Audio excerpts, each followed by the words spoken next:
Are you on your trying to conceive journey and wondering when it's time to go see your OB-GYN about your next steps and possible fertility treatments?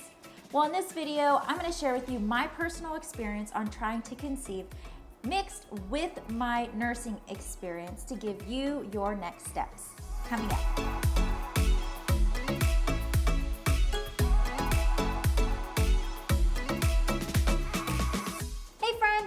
Welcome back to my channel. My name is Josephine and I'm a registered nurse.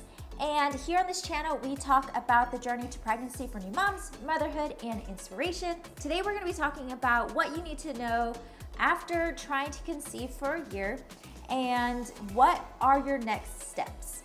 So let's get into the content. So number one, doctors will tell you to try naturally for a year before actually getting any tests done or getting a consult with your OB-GYN doctor. Now, this is because a lot of the times some women don't get pregnant just because the timing is off. You know, if you really understand the reproductive cycle and how you get pregnant, it has to do a lot with timing and understanding your fertile window and understanding the menstrual cycle. So if you haven't seen my video where I explain the fertile window and your menstrual cycle, definitely make sure that you check that out here. First and foremost, they're gonna ask if you've tried for a year. Sometimes a lot of actual insurance companies won't cover the cost of the test that we're gonna be talking about unless you've tried for a year. So that's just something to know.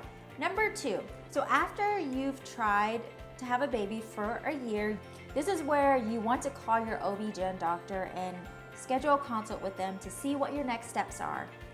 Now, a lot of times when you come into the doctor's appointment, like me and my husband did, we did this about maybe 3 months ago, and we went into the doctor's appointment and she asked us these specific questions. So if I had been tracking my ovulation, which I did, I told her when I ovulated on what day of the month, and if I had regularly ovulated, and if my menstrual cycle was regular and how long my menstrual cycle was. And I said yes, my menstrual cycle had been regular.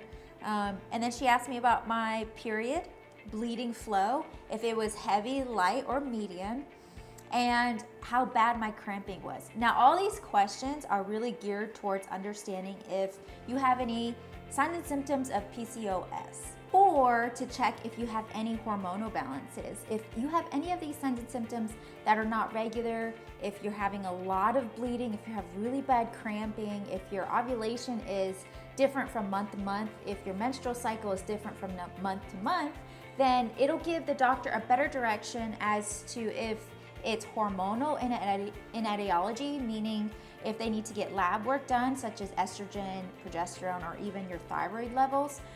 So this actually points the doctor in a direction where they can go first. Now, if all of these symptoms for you are regular, like me, they were all regular, then you go to the next step. If you're getting value from this video, definitely make sure that you like and subscribe to my channel and turn on that notification bell so you don't miss any future uploads that I make. Let's get back into the content. Number three is schedule follow-up tests. Your doctor will explain to you, like she explained to me, that it doesn't seem like it's hormonal in nature. I have regular periods, my flow is fine, I'm ovulating every month, so it doesn't seem like I have any progesterone issues or estrogen issues or even thyroid issues, so we didn't need to do any lab results. But she said that there could be some type of blockage with my ovaries, or there could be blockages in my fallopian tubes. And so she wanted to get an ultrasound. Now, what an ultrasound will do is it will be the first indicator to see whether you actually have any blockages and to see the shape and size of your uterus. Like sometimes your uterus can be a little bit abnormal in shape, so it's hard for the egg to attach to the lining. So that could be an issue.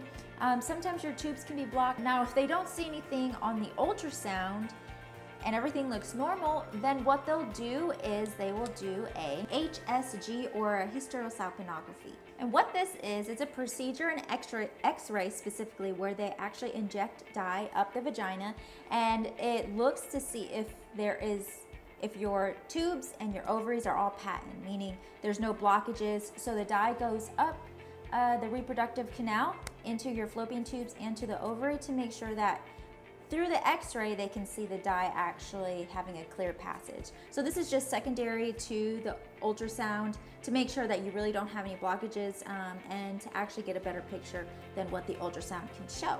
Now, if that's cleared, then they'll move on to a hysteroscopy. Now, what a hysteroscopy is, it's a very minor surgical procedure where the doctor will take a small little scope or camera and insert it up the vagina to see if there's any abnormalities within the uterine wall or uterus, and to make sure you don't have bleeding in there.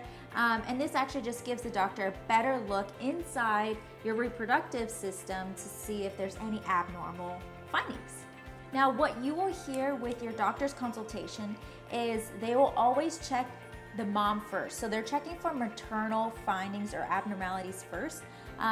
With a lot of insurance companies, they actually will say you need to make sure you test the mom first and test her thoroughly before actually going to the dad to check if there's any paternal abnormalities. And if there are no abnormal findings with the mom, then you go to do testing on the dad. And this really just depends on your OB-GYN department, or your OB-GYN practice. Some practices will do the semen analysis in the OB-GYN department, but a lot of other practices will actually refer you to a fertility specialist to get a semen analysis. Number 4 is once you get to a point where your OB-GYN doctor says, we can't do anything for you at this practice anymore, we're gonna refer you to a fertility specialist, then it is really important for you to follow up and schedule an appointment with your fertility doctor. Now, obviously this is a specialty, so you've gotta check with your insurance to see if it's covered. A lot of insurances do cover a portion of fertility treatments, and then there are a lot of companies that don't. So just make sure before you actually schedule your consult with your fertility specialist that you check to make sure if your insurance covers it or not, because it can be really expensive if you find out later down the road that it doesn't cover any expense for fertility. Now, you may wonder, why do I need to see a fertility specialist? They do a lot more labs and a lot more testing than a normal OB-GYN department, because obviously this is their specialty, and they can actually give you specific lab tests such as, if you have any chromosomal abnormalities, if you have any autoimmune diseases that could affect the baby, if you have any bleeding abnormalities that could affect the development of a fetus. And so these are some things that an OB-GYN department doesn't go in depth or in detail with, but a fertility specialist will. And a lot of times with the fertility specialist here, they'll do semen analysis, where my OB-GYN department won't do that here. So I'm really excited because next week we are going to be getting my friend Ashley Nicole, who's going to be sharing her fertility journey through IUI and IVF. So definitely make sure that you turn on that notification bell so that you can be reminded of the upload that I make next week. Question of the day: where are you on your trying to conceive journey? Do you have any questions that I can answer? Put them down in the comments below. I would be happy to respond. And with that, guys, remember, we always say it's always a great day to grow.